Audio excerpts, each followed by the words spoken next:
ẹ wo ọmọbìnrin yìí bọ̀bọ́ yìí ló ṣekú pa bọ̀bọ́ tẹ̀dẹ̀ ń wò yìí olórin ẹ̀mí ni akọni ẹ̀mí ni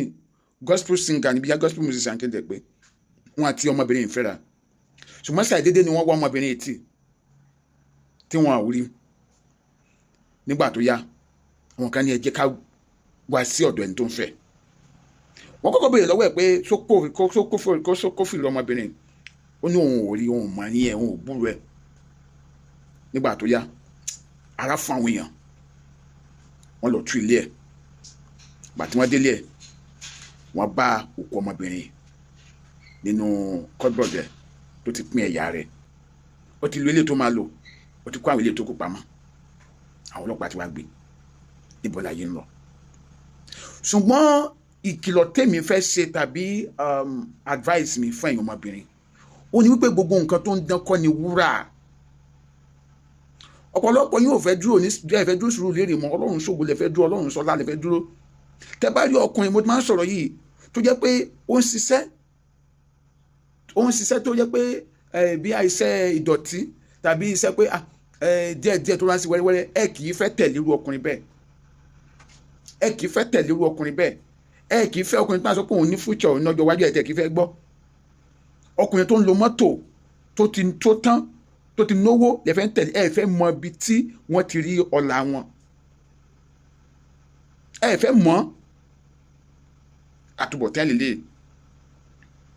mo máa ń sọ kò sí nǹkan tó ń jẹ́ yahoo mọ́ òyìnbó ti gbọ́n ṣùgbọ́n most of àwọn brothers wa these days tẹ́ bá bèèrè lọ́wọ́ wọn pé níbo ni wọ́n ti rí owó rọ̀bìrọ̀bì tí wọ́n ná wọn náà wọ́n ń ṣe yahoo ni kò sí nǹkan tó ń jẹ́ bẹ́ẹ̀ mọ́ modernize oògùn owó làwọn èèyàn ń ṣe ń sìn wọ́n kàn ń fi yahoo bójú ni èmi tí wọ́n ń parọ́ pé òun ṣe bitcoin èyí ò lè má ṣe bitcoin tó kó máa fọ́nwó yàrá tá bá ń bọ́ ẹ̀sẹ̀ ń fọ́nwó yẹn ṣùgbọ́n ibi tí wọ́n ń sá sí nìyẹn ọkùnrin tó o bá ti ń fẹ́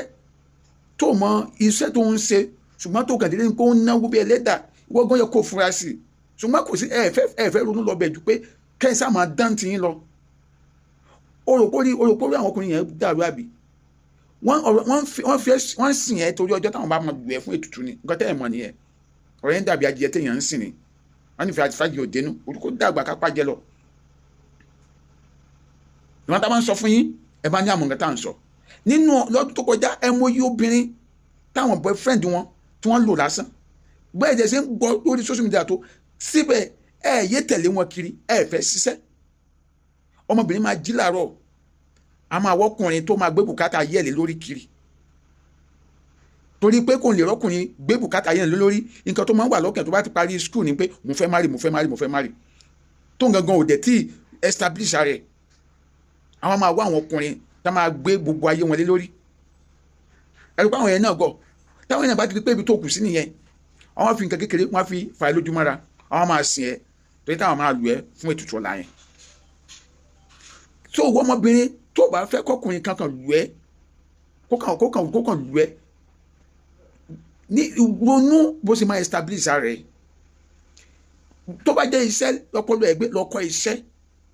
tó bá jẹ́ ìwé lọ́pọ̀lọ́ ẹgbẹ́ lọ́ka ìwé tó bá dẹ̀ jẹ́ ọjà ló fẹ́ tà bẹ̀rẹ̀ ọjà wẹ́rẹ́wẹ́rẹ́ kókó establish rẹ̀ má gbọ́kàn lọ́kùnrin má sàtẹ̀lẹ̀ ọkùnrin kan tó o gan bá ti establish rẹ̀ ọkùnrin alágbàdìkà tó bá padà rí wẹ́rẹ́wẹ́rẹ́ tó náà bá ń ṣe tẹ́ bá jọ papọ̀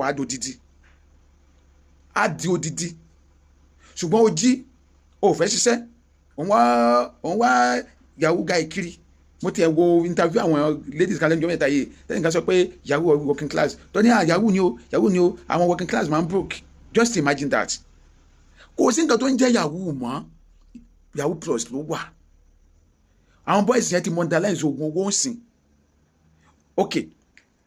kí ni wọ́n tó bá jẹ́ pé yahoo ni wọ́n ń ṣe kí ni wọ́n ń forí èèyàn ṣe tó bá jẹ́ pé ọ̀rọ̀ pé à ń tẹ ìkàlà ni pé à ń tẹ íńtánẹ́ẹ̀tì à ń tẹ fóònù kí ni wọ́n ń forí èèyàn ṣe ẹ dá mi lóhùn ọ̀pọ̀lọpọ̀ wọn ti lo girlfriend wọn wọ́n ti pa ẹ̀mí sáyé ìsọ̀rí méjì ni wọ́n àwọn kan àti pé wọ́n máa han girlfriend wọn lé mọ̀ wọ́n á lu ẹ̀yà rẹ̀ àwọn kan àti pé wọ́n máa fi nǹkan bá girlfriend wọn sùn ni láti fi gba ògùn ẹ̀ tó yẹ pé ọkùnrin tó bá tún bá obìnrin bẹ́ẹ̀ sùn gan òun gan tó ti kó nǹkan ọ̀pọ̀lọpọ̀ àwọn obìnrin lóyìn tó yẹ pé wọ́n ti di korofo láti di kòròfo tán mọ̀ báyìí àwọn ọkùnrin yẹn lè wọ́n fún yín lówó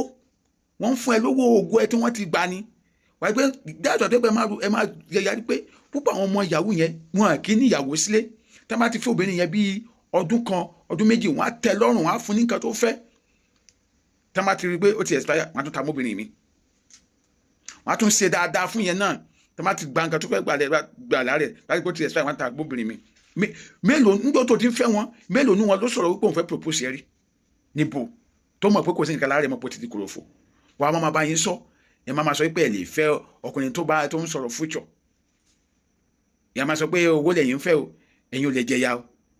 àlàyé gbajúmọ̀ ọ̀rọ̀ ayé ta rẹ̀ gangan kí wọn náà lè jẹ́ ògo fún ààrẹ kó lè jèrè ààrẹ ẹ wò bọ́ àwọn boys ṣe ń lo àwọn obìnrin these days òbí ń bá ẹ sọ̀rọ̀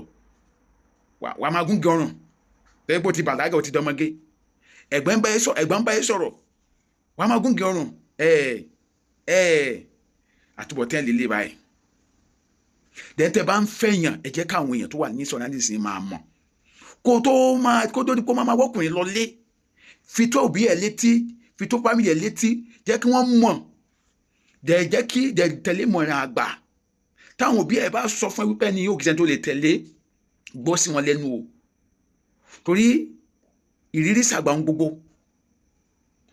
táwọn ẹ̀gbọ́n bá dẹ̀ ní ẹ̀gbọ́n tó yájẹ́ ẹ̀gbọ́n tó ní làákàyè ló advice ẹ̀ pé ní yóò kìí ṣe tó lè tẹ̀lé gbọ́ sí lẹ́nu torí ìrírí ṣàgbà ń gbogbo torí irú nǹkan bí eléyìí ni o ìmọ̀ràn tí mi fẹ́ gbà wá nìyẹn o